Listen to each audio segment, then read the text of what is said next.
Yes, at least when it comes to food, the law is clear.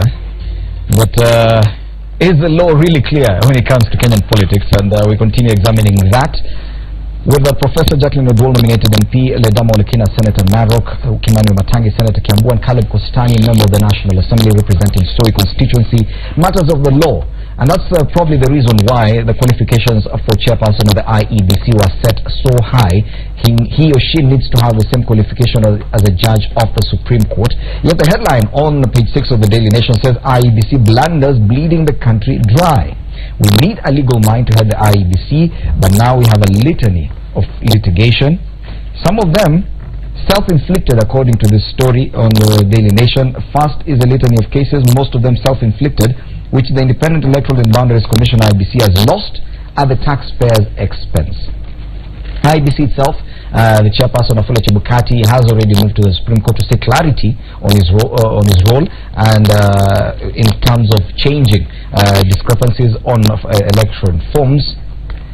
Yesterday, the High Court allowed Kuru Aukot to be on the ballot come October 26th. The IEBC goes ahead and says all 8 should be on the ballot paper.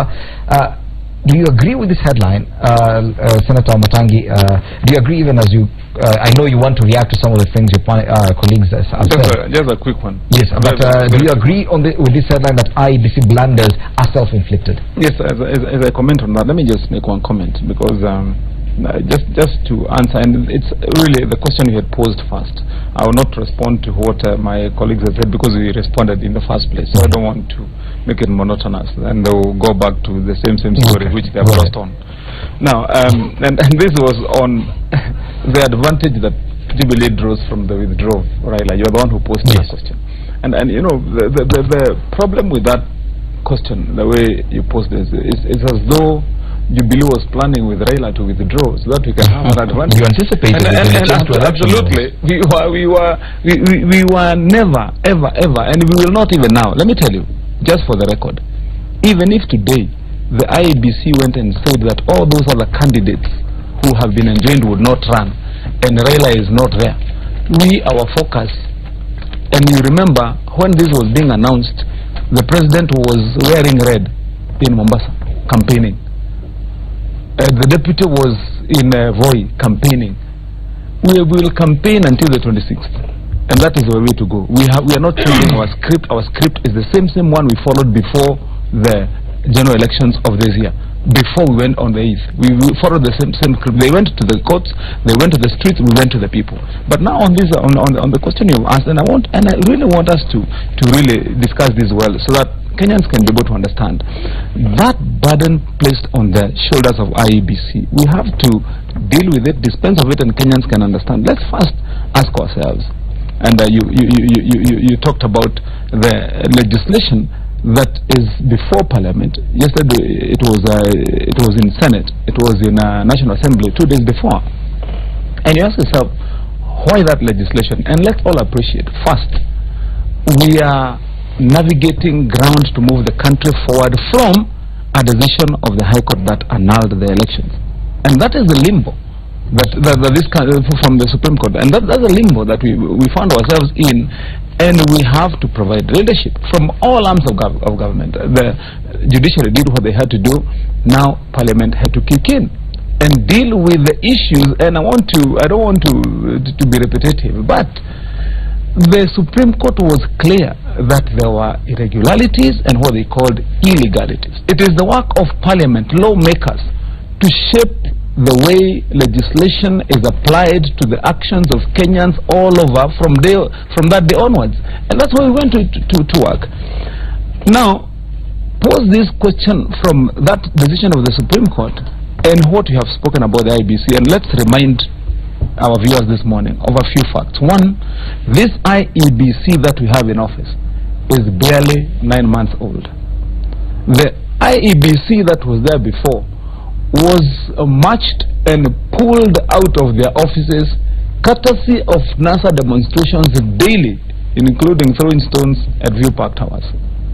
And they went around here and voiced and shouted until, and very unfortunately, you remember, Fred, you have that as my record here, we were unfortunately cajoled and people went against the constitution to allow constitution office holders to be bundled out of office. And so these people have come. Remember, the constitution is very clear, including the act on IEBC, that for them to hold office and a general election to be carried out, they need to have been in office at least 6 months before. That's the law. Now, so they're not necessarily. Now these people come in. These people come into the office, and remember, by the time we went to the general election on the 8th, there were almost more than 200 cases filed by NASA against IEBC, and here they have to organize a general election under those circumstances. And besides that, they are being bombarded from all over. And so, I want us to say, when this happened and what has been happening, that is why Parliament, through the initiative that is now being blamed by the NASA side, we decided that the issues to address. For example, like on that issue of that Senator Lekina was talking about, on the chairperson's qualifications and his position. And ask yourself, Fred, one, we decided as Parliament that we are not going to interfere with those qualifications of the chairperson. Let them remain the way they are. But to provide for that a chairperson should be deputized for purposes of continuity is a matter of common sense. And that's why we said, and you're not providing for a chairperson, and let's make that clarity. We're not provided for a deputy chairperson or vice chairperson as a substitute to the chairperson. It is to step in under temporary circumstances called absence. In anticipation of absence. And so the argument that you would have said that he should also have this and that doesn't hold water. We said we don't want to interfere that. Let the chairperson hold his office and let him come with his qualifications, but in the event there is a vacancy, let us provide for it as the way it is provided for, including in the presidency. Now, if you look at all the issues in that bill, but unfortunately, and most unfortunately, the least competent people to prosecute or discuss any issue on those bills is a NASA lawmaker, is a NASA member of Parliament. They don't know. They have not been to Parliament. They have gag orders. They have gag orders placed on them. They can't speak about it. The only version, the only version they have of those laws is what they have seen. They have not come to Parliament to engage with us and discuss and get material and content out of it. So they can shape their opinion. So they can't speak anything about that. With regard to IEBC blunders, and they're calling them self-inflicted. But as Jubilee and your colleague from in the Senate says that probably IEBC is just caught like a deer by the headlights, that this is what they have to work with. Yes, and probably that's why even then they're confused. The same way we say the law is very clear, even to them it is not clear. That even the IEBC, that's why they keep going back to court. They have keep going back to court to challenge, to appeal, to seek clarification. They've only been in office less than 9 months. That's why they're not able to run this. That's why there are so many problems. Don't you think that probably it is time? Jubilee is trying to do it in a way that NASA should come on board as well, that it is time to reform or re-look at the electoral laws and IEBC's role to make it more clear. I do not think so. And I just want to reassure Senator Wamatangi that not only do I, as a NASA member of Parliament, have a copy of that bill, but what I'm talking to you about is really informed by what it is that is in the context, including, for example, watering down the powers of an independent commission and making the role of the chair almost something that can be, as he says, waived from the point that it would even get a situation where any of the 3 commissioners who are there can actually be tied. But some of those amendments were struck out, to my understanding. Well, the idea that they found themselves there in the first place speaks volumes, and that's why, as I respond, what I would like to state is really that there is a way that when we look at the headlines today, Fred, it's extremely important for us to respond not just from the perspective of what IEBC has said, but to look at the mandate of IEBC, and then to look at what it is that the Constitution, which is the supreme law, calls for.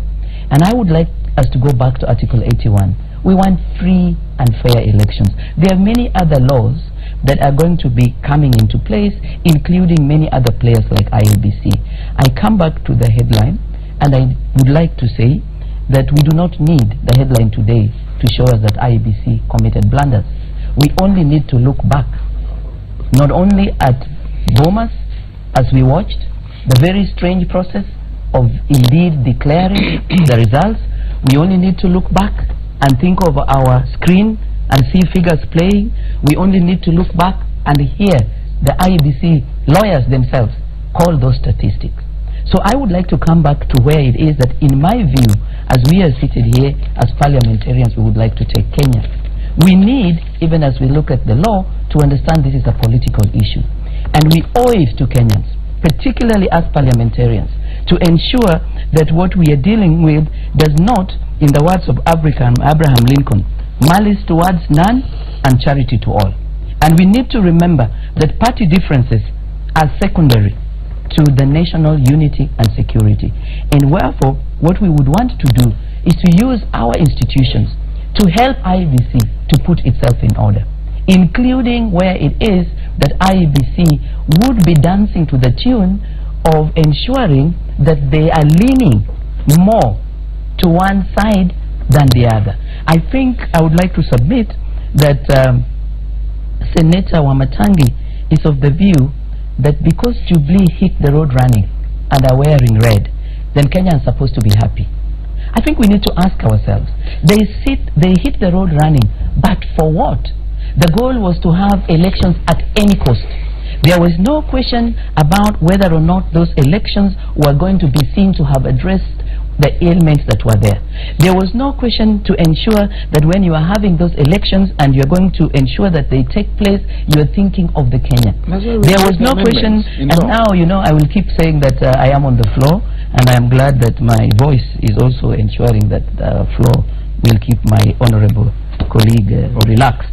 So what I would like, because the time that we have does not allow us to go into too much detail, I really do believe that I invite all Kenyans out there to look at what it is that is happening right now and to ask themselves that every behavior of the IEBC, including how it is that they have prepared to include and address the issues that NASA very, very conveniently broke down for them, whether indeed the effort that has been made by NASA principals to go for a conversation. I don't think I have seen the Jubilee presidential candidate go for this. So I don't see the goodwill. And so, ladies and gentlemen, I'll give you an opportunity each to make a final comment. But on this issue of this headline, I need the two gentlemen to comment quickly, briefly. Do you agree that IEBC, some of the blunders are self-inflicted? That probably it's because of time, they've not had enough time in office. They keep finding themselves going against the law, which is supposed to be very clear. Fred, I would say that, as Senator Matiang'i said, this IEBC has been in office for only 9 months. And for those 9 months, they have spent 8 months in court, courtesy of NASA litigations. And I think NASA planned from the day one to cause confusion and to get this country to arrive at where we are. So much as you may want to blame IEBC, I think for a commission that has been in office for 9 months, they have done their job. They may have made a few blunders, but you cannot squarely blame it on them because they have been confused. They have been all over the place trying to get things done right. What I would call on IEBC is now to sit firm, know that they have the Supreme Court did not find them culpable of any offense. There was a court ruling the other day that said none of them has any offense, so they should sit down and give us the elections on 26th. Okay, that is the Senator. You know, one of my favorite quotes by one revolutionary, Leo Trotsky, says that you may not be interested in strategy, but strategy is interested in you. Now, when we are looking at everything that is happening right now with IEBC, the only thing that we can deduce out of all these problems that IEBC has is that IEBC is highly corrupt. Okay, IEBC is highly complicit, and even the lawyers that IEBC is engaging, they are not really advising the commission well. They appear to me like ambulance chasers. They're only interested in what they can be able to get. And to make the record straight, IEBC is divided into two. There is a secretariat, which has been in office a very long time, and there is a commission. And each of these two departments handle different things that eventually are allowed to give us a free and fair election. Now, when you see the time that they are talking about 9 months, if IEBC really cared about the reputation of the institution, then they should have been able to ensure that they do things the right way. We are getting a lot of information from IEBC, okay, through our own sources, that there are certain forces that want to take IEBC into a different direction. Now, I know my good friend Senator Matangi was talking about the decision of the Supreme Court. Let us not use that as an excuse to be able to take this country into the dogs. Okay. Let us not, and I want to finalize with this before on this issue of IEBC, the issue where you're talking about these amendments to these laws. If Jubilee really cared about the future of this country, they should not have rushed this. They should have really tried to engage us a lot so that we have a bipartisan approach. Okay. You know, whatever is wrong, let us fix it, putting in mind the 45 million people who live in this country. Okay. Now our time is up, but I'll give you each about 30-40 seconds for your final submission, starting with Senator Matangi. Thank you, Fred. My final comments on behalf of myself and mostly on behalf of many Kenyans who think like me. The question that was on everybody's mind and lips yesterday was, now that we are here, what is the way forward? And I want to tell Kenyans what we have been doing as Jubilee and where we are focusing is that we are focusing on the 26th of October. We are clear in our plan, in our strategy. It is one. Our objective is one.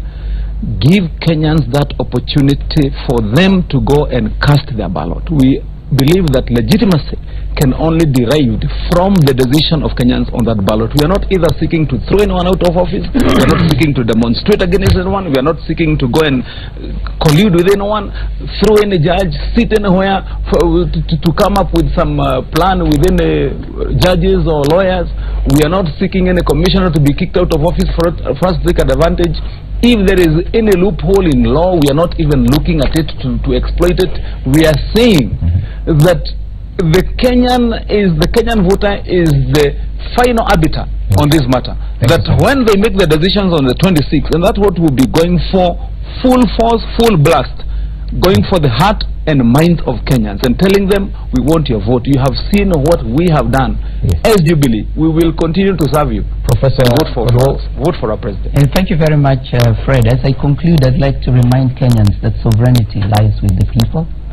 And as they can see, if elections were to be held on the 26th of October, it really would be worse than what took place on August 8th, because not only have we failed to even touch the tip of the issues that were very, very glaring with regards not only to the manner in which the system, the equipment, the primary mode of transmission, the people who were involved was handled, but also now compounded with a law that has been very hurriedly put into place, and which purpose really is just to ensure that we reduce the independence and the powers of the IEBC. So I would like, as I conclude, to remind Kenyans that general elections are really a legitimate way of ensuring that we are able to transfer power from one person maybe to another,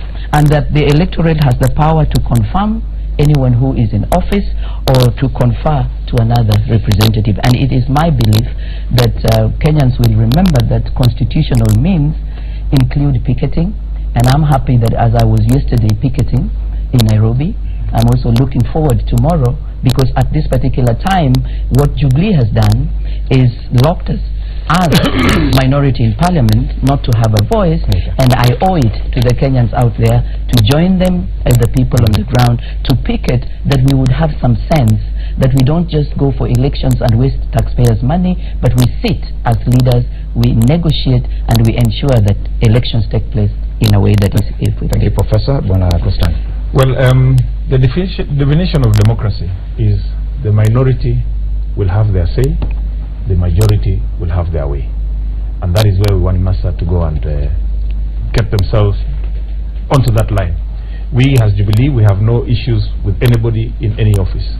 We had a decision by the Supreme Court. We want to abide by the ruling fully, 100%. And the ruling was IEBC go and organize elections within 60 days. Okay. And it is a fact in law. That is now law because as per the Supreme Court ruling, until those 60 days lapse, and we know.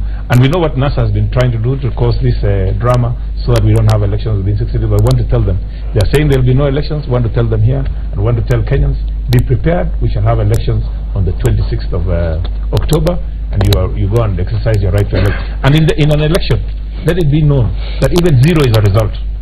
Even zero is a result. If we were running here against Olekina and Professor here, Olekina gets 10 votes, Professor here gets 0 votes, and I get 1 vote, the returning officer will announce Professor Oduor 0, Caleb Positani 1 vote, Professor Olekina 10 votes. That is the result.